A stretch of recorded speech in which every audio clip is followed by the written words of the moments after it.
আমি ইউনূসকে আহ্বান করি, আসেন না আমার সাথে নির্বাচন করেন, যে কোনো কনস্টিটুয়েন্সিতে আসেন, দেখি কে জিতে, কাকে জনগণ ভোট দেয়। আজকে নির্বাচন দিয়েছে, কেন আওয়ামী লীগ নির্বাচন করতে পারবে না? কেন আওয়ামী লীগে ভোট দিতে পারবে না? অবশ্যই আওয়ামী লীগকে নির্বাচন করতে দিতে হবে, আমরা নির্বাচন করতে চাই।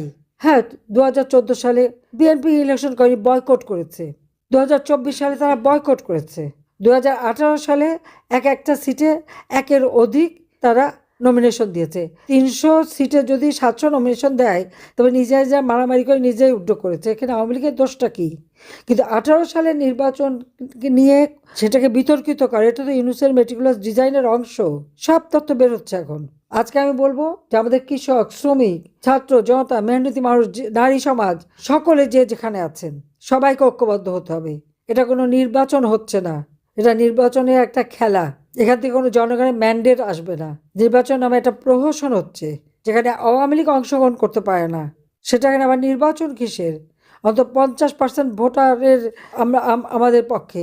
আজকে আমাদের নির্বাচন করতে দেবে না কেন? আমি ইউনূসকে আহ্বান করি, আসেন না আমার সাথে নির্বাচন করেন, যে কোনো কনস্টিটুয়েন্সিতে আসেন, দেখি কে জিতে, কাকে জনগণ ভোট দেয়। তখন না বুঝতে পারবো। সেটা তো করতে পারবে না, সে সাহস নাই। কারণ রক্ত চোষা আর কেউ ভোট দেবে না জানে, তা ভালো করে। গরিবের রক্ত চুষে খেয়েছে তো, আর টাকা পাচার করে বিদেশে সম্পদের পাহাড় গড়েছে, বাংলাদেশে কোনোদিন 1 টাকাও বিনিয়োগ করেনি, তো তার আবার কে ভোট দেবে? সেই জন্যই তো ভোট চুরি করে ক্ষমতা আসতে চাচ্ছে। এখন ক্ষমতা ডাকাতি করে নিয়েছে, আর ভোট চুরি করে তার অবৈধ ক্ষমতা বৈধ করার প্রচেষ্টা। আমি দেশের সকল মানুষকে আমি বলবো, আপনারা এইরকম অন্যায় অবিচার চলতে পারে না। অবশ্যই যারা আপনাদের পরিবারের উপর হামলা করেছে, আপনাদের উপর নির্যাতন করেছে, একদিন তার বিচার হবে। শুধু নাম ঠিকানাগুলি রেখে দেন, সব নাম ঠিকানাগুলি রেখে দেন, ভুলবেন না। এটার জন্য মনে থাকে, আওয়ামী লীগের আবার নিয়ম আছে। আওয়ামী লীগ খুব উদার, যত মায়ের খাক গুতা খাক আবার ভুলে যায়। 2001-এ বিএনপির হাতে নির্যাতিত হয়ে পরে তো আর কেউ কোনো কিছু বলেনি, এবার আর ছাড়া নাই। ইনশাল্লাহ দিন ফিরে আসবে, বাংলাদেশের জয় একদিন হবেই, জনগণের জয় হবে। অবৈধভাবে ক্ষমতা দখলকারী ইউনূস, সে কিভাবে আওয়ামী লীগকে ব্যান করে? তার কি অধিকার আছে?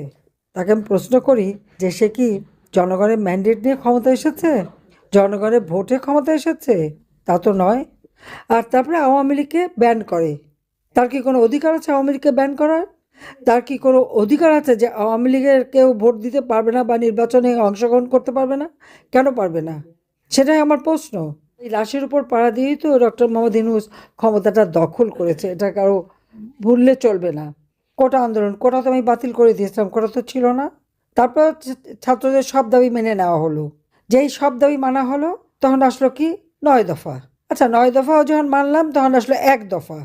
আমি তো আগেই সকলকে সতর্ক করেছিলাম যে আন্দোলন কোনো ছাত্রদের আন্দোলন না, কোটা আন্দোলন না, এটা হলো সরকার উৎখাতের আন্দোলন।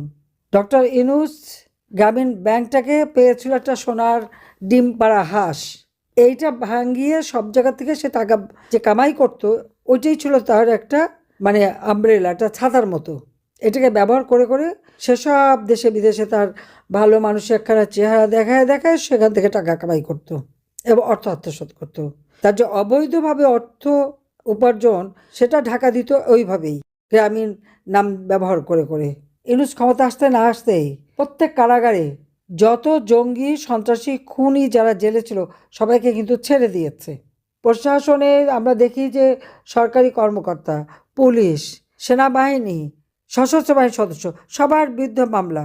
আর আমরা আওয়ামী লীগের নেতা কর্মী, আমাদের সহযোগী সংগঠন, মুক্তিযোদ্ধা পরিবার বা আমাদের 14 দলীয় নেতা, সবার বিরুদ্ধে মামলা হামলা দিয়ে তাদেরকে নানাভাবে নির্যাতন চালাচ্ছে। হ্যাঁ, আমার বিরুদ্ধে তো কি, আমি নাকি মানবাধিকার লঙ্ঘন করেছি। আজকে বাংলাদেশে যে প্রতিদিন হত্যা হচ্ছে, মানুষের জীবনমান কেড়ে নেওয়া হচ্ছে, দ্রব্যমূল্যের ঊর্ধ্বগতিতে মানুষ দিশেহারা, মানুষের ঘর বাড়ি জ্বালিয়ে পুড়িয়ে ছারখার করে দিচ্ছে, ওগুলো কি মানবতা রক্ষা করা? আজকে আমার 1.5 লক্ষর উপর নেতা কর্মীকে গ্রেপ্তার করেছে, এর মধ্যে অনেকে টাকা পয়সা কোনো মতো খরচ করে জামিন পেয়েছে, আবার কেউ যদি একটা জামিন পায় তাকে আরও 5টা মামলা দেয়।